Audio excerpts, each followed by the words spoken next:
Hello दोस्तों, तो कैसे हो आप लोग। आज हम लोग बहुत ही इंटरेस्टिंग चैप्टर पे बात करने वाले हैं जिसका नाम है इलेक्ट्रिक करंट, चैप्टर नंबर 3। ठीक है। ये बहुत ही इंटरेस्टिंग चैप्टर है। इंटरेस्टिंग चैप्टर इसलिए है क्योंकि इस चैप्टर को आप लोगों ने क्लास 10th में भी पढ़े होंगे। ठीक है। तो my name is Anant Swami and this is your cute सा चैनल अनंत पढ़ाए वाला। तो चलिए हेडिंग लिख लेते हैं, इलेक्ट्रिक करंट। ठीक है। Electric current.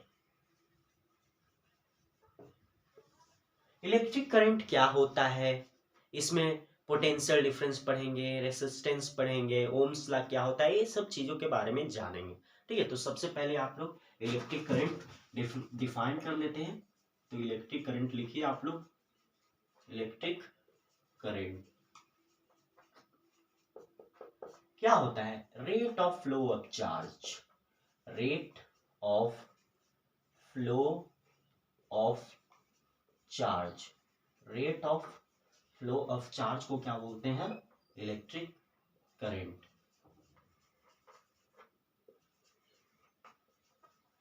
इलेक्ट्रिक करंट बोलते हैं। ठीक है। जो rate of flow of charge ऐसे ऐसे घूमता है ना, चार्ज जो घूमता है वही तो उत्पन्न करता है इलेक्ट्रिक करंट को। ठीक है। तो इसी को बोलते हैं इलेक्ट्रिक करंट। इलेक्ट्रिक करंट का जो सिंबल होता है, सिंबल जो होता है ना, सिंबल वो आई से डिनोट करते हैं। ठीक है। आई से डिनोट करते हैं। और ये इसका जो होता है फॉर्मूला, वो चार्ज फ्लोन अपॉन टाइम होता है। ठीक है। इलेक्ट्रिक करंट को दो तरह से डिफाइन करते हैं, एक इंस्टेंटेनियस करंट और एक एवरेज करंट। ठीक है। तो आप लिख लेते हैं, I average is equal to होता है delta Q upon delta T. ठीक है। और एक होता है एवरेज, एवरेज ये तो हो गया, और एक होता है इंस्टेंटेनियस। ठीक है। तो आई इंस्टेंटेनियस इज इक्वल टू होता है D Q upon D T. ठीक है। चलिए इसको जल्दी से छापिए। ठीक है। पॉज करके छापिएगा। ठीक है।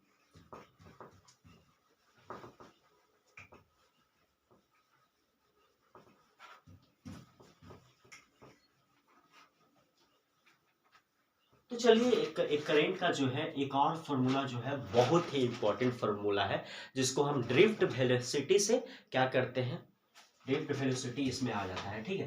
तो Veena, V D E N A, ये भी एक बहुत ही इंपॉर्टेंट फॉर्मूला है जिसको आप लिख सकते हैं बीना, बीना करके याद कर सकते हैं। ठीक है। तो वीडी क्या है? वीडी जो है वो ड्रिफ्ट वेलोसिटी है। ठीक है। ड्रिफ्ट वेलोसिटी है। बीना जो है वो, वीडी जो है वो ड्रिफ्ट वेलोसिटी है। ई क्या है? चार्ज ऑन इलेक्ट्रॉन है। ठीक है। Charge on electron, charge on electron है। एन क्या है? Number of electron per unit volume. ठीक है। Per unit volume. और ए जो है एरिया क्रॉस सेक्शन है, एरिया ऑफ क्रॉस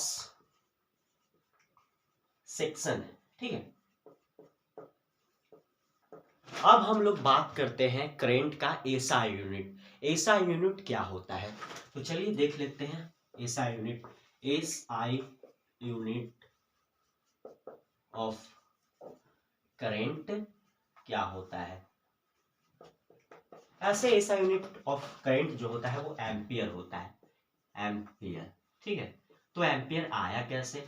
जैसे आई का मतलब करंट का जो फॉर्मूला होता है क्यू अपॉन टी होता है। ठीक है। आई का जो फॉर्मूला होता है वो क्यू अपॉन टी होता है। क्यू जो होता है चार्ज होता है, चार्ज का जो यूनिट होता है वो कूलम होता है। ठीक है। कूलम होता है। और आपका टाइम है जिसका ऐसा यूनिट सेकेंड होता है। तो दोनों को मिला करके कूलम पर सेकेंड हो गया और इसी को बोलते हैं एम्पियर। ठीक है। एम्पियर जो है वो बहुत ही इंपॉर्टेंट फंडामेंटल है, जो हम लोग ने 11th क्लास में इसको पढ़ा है। ठीक है। तो चलिए आप लोग जल्दी से पॉज करके इसको छापिए, तब तक हम आगे बढ़ते हैं। ठीक है।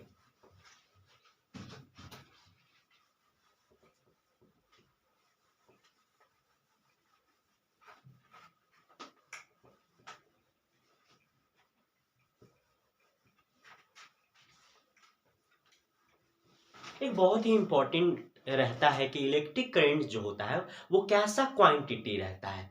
इसके बारे में बहुत ही सब रोज जो है अधिक जगह पे इसके बारे में बहुत ही अथी होते रहता है। तो सबसे पहले जानते हैं कि इलेक्ट्रिक करंट जो है वो कैसा क्वांटिटी होता है। फिजिकल क्वांटिटी है, टेंसर क्वांटिटी है कि वेक्टर क्वांटिटी है। तो चलिए देखते हैं।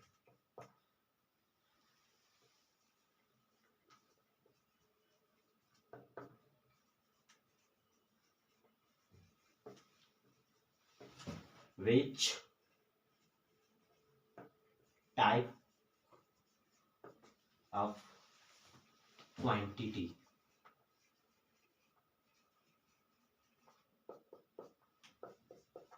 इलेक्ट्रिक करंट जो होता है ना वो क्या करता है, वो आपका जो है डायरेक्शन भी उसके पास रहता है, मैग्नीट्यूड भी उसके पास रहता है, फिर भी वो फॉलो नहीं करता है वेक्टर लॉ ऑफ एडिशन को, और क्या होता है वो जुड़ जाता है स्केलर क्वांटिटी में। ठीक है, ठीक है। It is not follow the vector law of addition and it adds up to a scalar quantity। Scalar quantity में ये जुड़ जाता है। ठीक है, ऐसे इसके पास जो है ना दोनों चीज होता है, इसके पास जो है मैग्नीट्यूड भी है और डायरेक्शन भी है। ठीक है, मैग्नीट्यूड भी है, मैग्नीट्यूड भी है और एज वेल एज डायरेक्शन भी होता है। ठीक है, फिर भी जो है ये स्केलर क्वांटिटी में जुड़ जाता है, लेकिन ये एक्चुअली में स्केलर क्वांटिटी नहीं होता है, वो टेंसर क्वांटिटी है। ठीक है, तो जल्दी से इसको छापिए, तब तक आगे बढ़ते हैं हम लोग। ठीक है,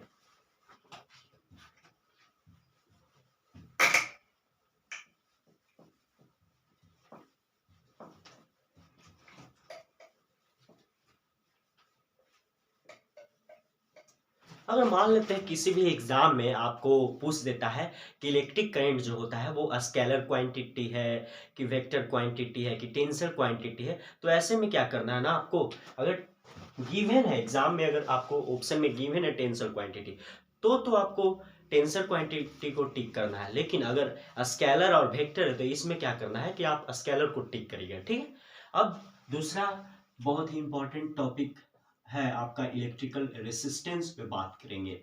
electrical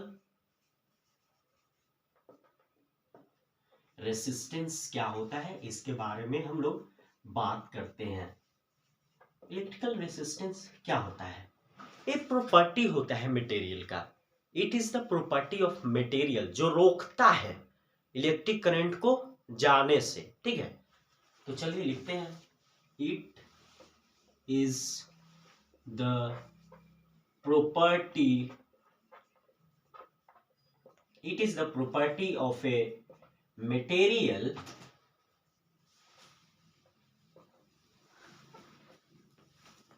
to obstruct the flow of electric current। ठीक है, ये क्या करता है ना, रोक देता है इलेक्ट्रिकल रेसिस्टेंस जो होता है। ठीक है, अब बात करते हैं रेसिस्टेंस इज इक्वल टू क्या होता है, फॉर्मूला होता है V अपॉन आई। ठीक है, V अपॉन आई होता है। ठीक है, अब बात करेंगे इसका एसआई यूनिट क्या होता है, एसआई यूनिट ऑफ रेसिस्टेंस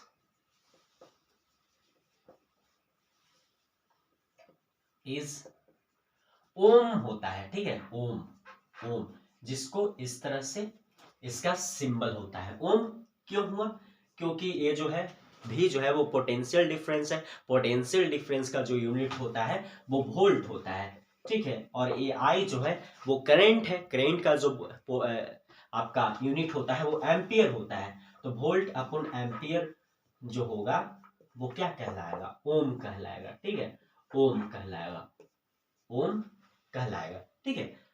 जल्दी से इसको छापिए, पॉज करिए, ठीक है, और हम आगे बढ़ते हैं। पॉज करके देखिए, जिसको ये सब आता है वो आगे बढ़िए लेक्चर में।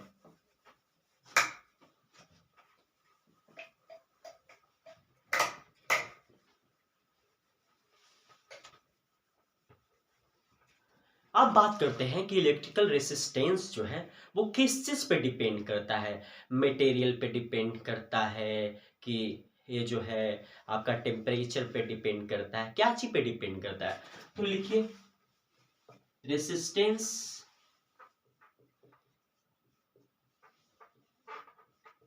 इज डिपेंड्स ऑन, पहला है मटेरियल पे डिपेंड करेगा, दूसरा है टेम्परेचर पे भी डिपेंड करता है, तीसरा जो है मटेरियल पे भी डिपेंड करता है, टेम्परेचर पे भी डिपेंड करता है, और एक और कंडक्टिविटी होती है, ठीक है, कंडक्टिविटी पे भी, ठीक है। अब बात करते हैं रेसिस्टर के बारे में, रेसिस्टिविटी के बारे में, ठीक है। तो रेसिस्टिविटी क्या होता है, रेसिस्टिविटी, रेसिस्टिविटी, रेसिस्टिविटी को हम रो से इसको डिनोट करते हैं। ये भी जो है ना मटेरियल है, it is the property, it is also property of a material, ठीक है, लिखेंगे it is also property of a material, ठीक है, it is also property of a material that depends only on temperature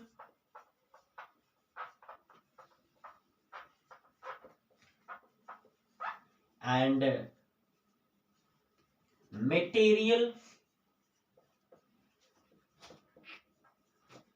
of conductor, material of conductor पे ही ये depend करता है, ठीक है। इसका जो जल्दी से इसको छापिए और आगे हम बढ़ते हैं, ठीक है।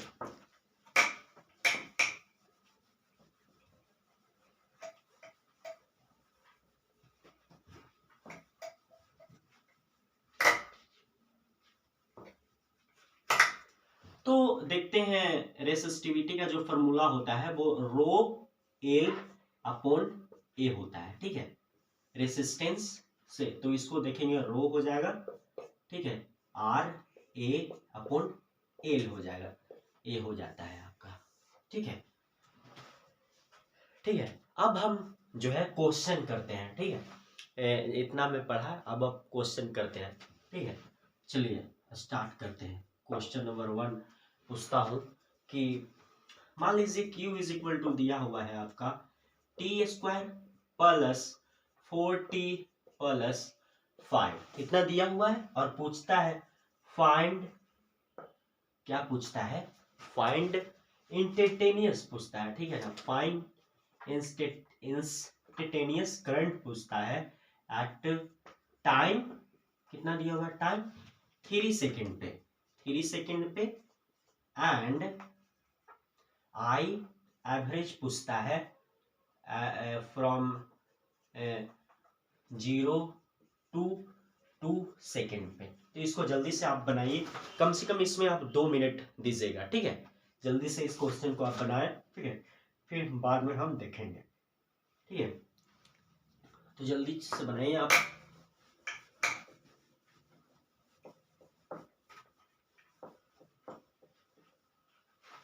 ये क्वेश्चन है आपका, ठीक है। तो चलिए हम बना देता हूं।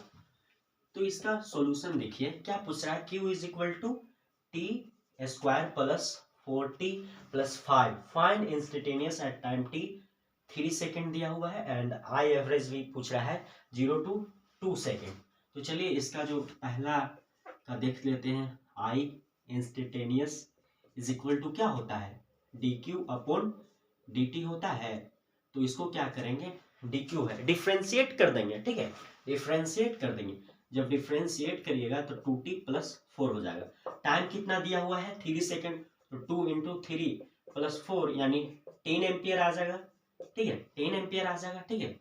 और दूसरा देखता हूँ, दूसरा क्या पूछा है, एवरेज पूछा है, ठीक है।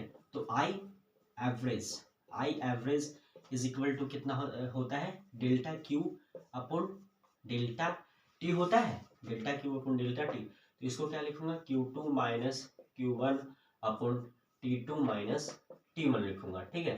तो Q इसको क्या लिखूंगा, 2 सेकेंड कर दूंगा माइनस Q 0 सेकेंड कर दूंगा, ठीक है। उसके बाद इसमें क्या करूंगा, 2 माइनस 1, ठीक है, इस तरह से करूंगा।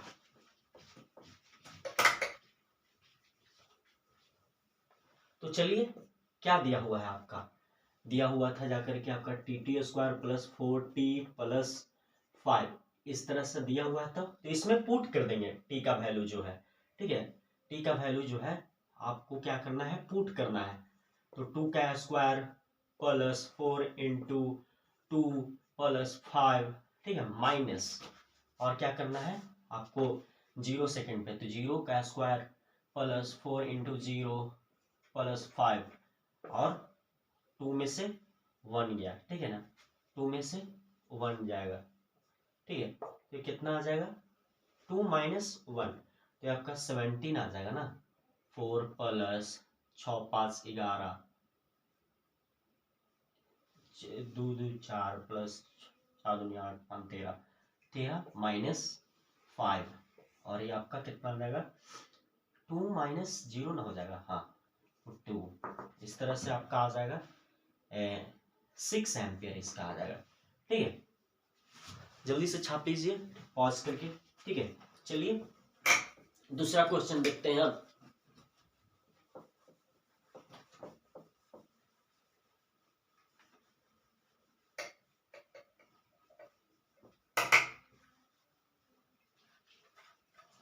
अब दिया हुआ है क्वेश्चन नंबर दूसरा है, तो क्वेश्चन नंबर दिया हुआ है Q इज इक्वल टू दिया हुआ है आपका टी स्क्वायर प्लस 1 दिया हुआ है, ठीक है ना, टी स्क्वायर प्लस 1 दिया हुआ है एंड पूछा है फाइंड, क्या फाइंड पूछा है, I is equal to, sorry, I is equal to इतना दिया हुआ है and find Q which given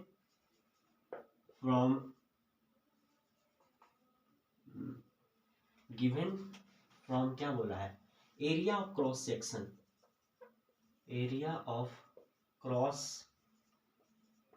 section from 0 to 3 second, ठीक है। और पूछा है find and also find number of electron, ठीक है। इस तरह का क्वेश्चन आप करिए, 2 मिनट समय लीजिए, पॉज करके करिए, ठीक है, जल्दी करिए, ठीक है, करिए, मैं करता हूँ, ठीक है। तो इसका कैसे होगा, पूछा है ना, I is equal to T2 square plus 1 and find Q which given from area cross section from 0 to 3 second, also find number of electron. तो इसमें क्या करना है, बहुत ही आसान सा क्वेश्चन है। तो I इज इक्वल टू क्या होता है, dq अपॉन dt होता है। तो इसको क्या करेंगे, dq अपॉन I dt करेंगे। अब क्या करना है कि इसको क्या कर देंगे, इंटीग्रेट कर देंगे दोनों तरफ से, ठीक है, dq i dt। तो dq का इंटीग्रेशन q और i कितना दिया हुआ है, tt square plus t2 square plus 1 दिया हुआ है, ठीक है, इस तरह से प्लस 1 हो जाएगा और ये dt हो जाएगा, ठीक है। तो कितना बचेगा, tq 3 प्लस आपका कितना हो जाएगा, tq प्लस 3 प्लस आपका हो जाएगा t, कितना कितना के बीच में 3 और ये आपका हो जाएगा 0 से 3 ना, 0 से 3 इस तरह से हो जाएगा। ठीक है, तो कितना आ जाएगा आपका